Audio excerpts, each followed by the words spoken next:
If you're looking to break into your first rehab deal, whether it's multifamily or even a single family, there's a couple of things that you have to already have expertise in and lined up in order for you to be able to compete and successfully execute to purchase your first deal. So what I thought I would do in this particular video is give you guys the top 3 things that you need to have absolutely down before you even get your first deal under contract, so that you can be competitive, so that you can grab that first deal under contract, and so that you can get that first deal going. So I'm gonna talk about those 3 things right now.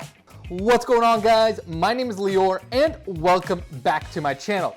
Now, before I get into the meat and potatoes of the video, 2 super quick things, guys. Number 1, if this is your first time on my channel, first of all, welcome. Second of all, make sure you smash that subscribe button for me. I'm putting out videos all the time on this channel, talking all different facets of real estate investing and multifamily investing. Talk about construction, I talk about financing, I talk about deal flow, give you guys stories and numbers behind my projects. So if that's the kind of content you're looking for, make sure you subscribe. And with that, let's get right into the meat and potatoes of the video. So like I said, I think there are 3 key things that you have to do if you want to successfully execute, put under contract, and purchase your first rehab deal, right? Let's get right into it. Start with point number 1. And point number 1, and this is what I did ferociously, should I say, when I was looking to break into my first deal, is really master the pricing of a few neighborhoods, right? And here's what I mean by that, right? I think one mistake that a lot of people make when they're trying to buy any sort of real estate, really, but in particular if you're looking at rehab deals, where you're looking at deals that need a lot of work and you need to estimate the back end values, right? Is they stretch themselves too thin. They're like, you know what, I'm open to any city within 45 minutes of where I live, right? And the issue with that is it's kind of a giant radius, right? And especially if you live in a very dense area, like a major metropolitan, right? I mean, I live in Boston, so very, very dense city. Chances are there's gonna be drastic variances within each city, within even particular neighborhoods, right? Like street by street sometimes. I mean, where I operate, literally a couple streets in one place can be very, very different from a couple streets right over.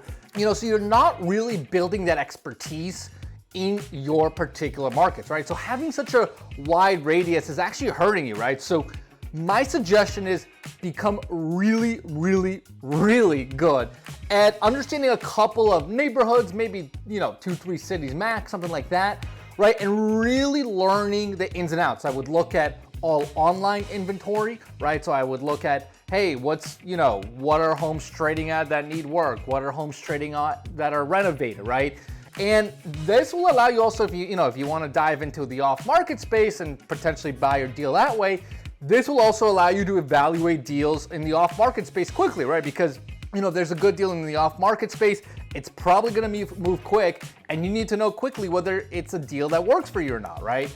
And I'll give you guys an example, right? Like the areas that I operated in and still do, like I usually know within 20-30 seconds if someone texts me a deal, like whether I'm interested or not, realistically, right? Like I might do some more homework just to confirm or deny, but usually within 20-30 seconds, you give me an address, you give me a building type, you give me a price, you give me condition, I'll know very, very quickly, right, whether I'm interested. And that's actually been critical, right? Because it avoids me wasting time looking at deals that, are just not gonna work.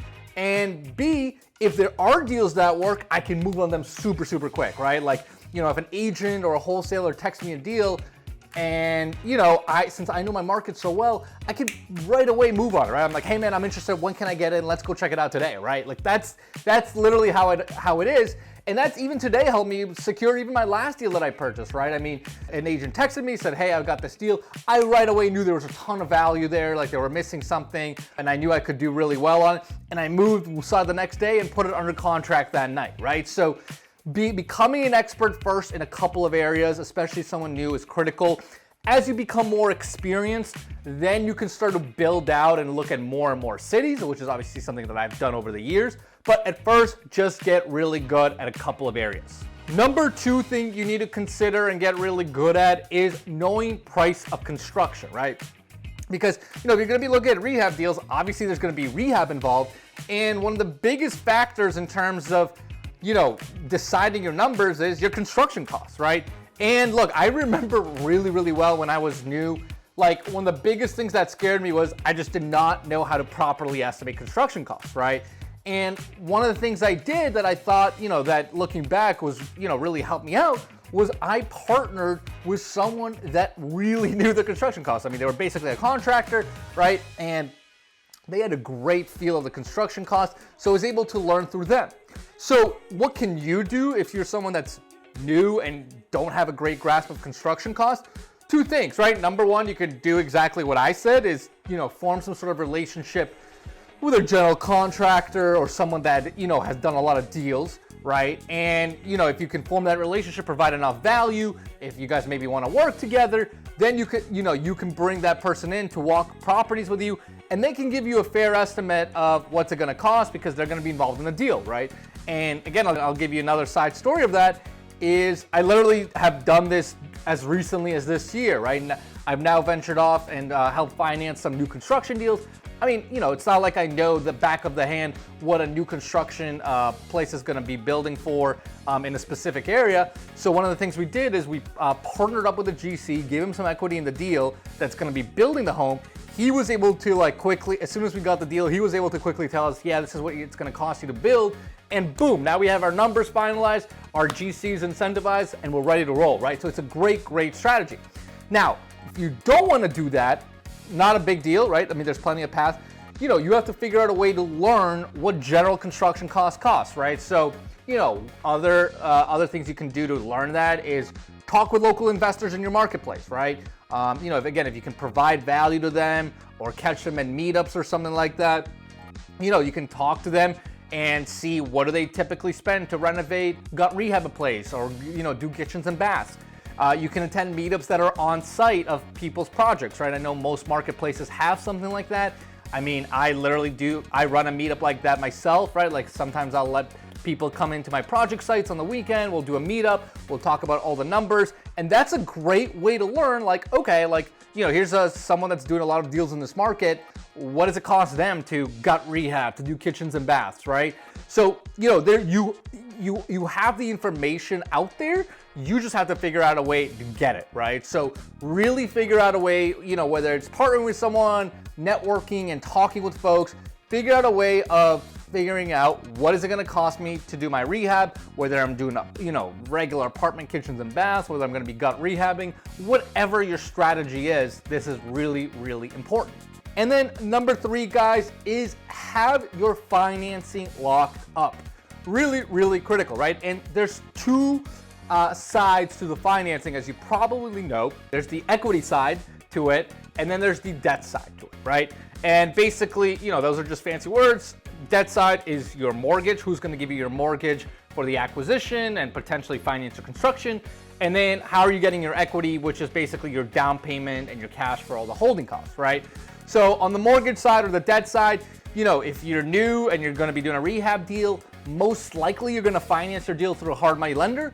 So the question is, have you done the work to connect with hard money lenders? Have you spoken to them and formed some sort of relationship?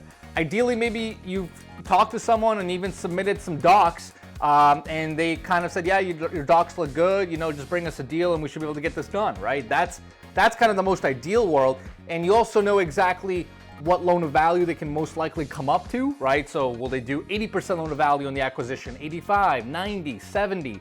Will they finance 100% of the construction, right? So you basically will have an idea what kind of leverage you can get from your lender. And then on the equity side, right, obviously if you're financing your deal with your own cash and you're not going to be raising any money from, investors, fine, you already have your cash loaded, great. But if you're going to be raising funds from people, right, and you're potentially going to try to raise some capital and give them some sort of fixed return or some sort of equity in the deal, then ideally you're already having these conversations with investors so that, again, when the time comes and there's a deal out there, they can basically say, all right, you know what, you've talked to me, I know you're hunting for deals, once you have a deal locked up, come and talk, we can figure out the exact details. But again, ideally they know that you're looking for deals. Maybe you even talk to them about some sort of general returns, right? Like if you know, if they're doing some sort of fixed debt structure, right, they know that maybe they can get like 15% annualized with you or something like that, right? But basically the point is you want them warm and kind of ready to go, so that again, once that deal hits, once you have a live deal, boom, you can execute, right? Because it's competitive, right? Especially if you're getting a good off-market deal. You don't want to be scrambling for cash. You don't want to be scrambling for a loan because, you know, if you don't perform, trust me, the next guy will. So that's also really, really important. So hopefully that's helpful, guys. Hopefully that gives you a couple of steps to really think about and really do your homework and diligence on if you really want to get into the rehab space. You know, great opportunities. But you know, you gotta make sure that all your, basically, you know, all your pieces are ready to go. You have the proper knowledge of the neighborhoods. You know what it's gonna cost you to build, and that way you can put the right deal together. So hopefully that's helpful, guys. Of course, if there's any questions, make sure you put them in the comments below, and I will definitely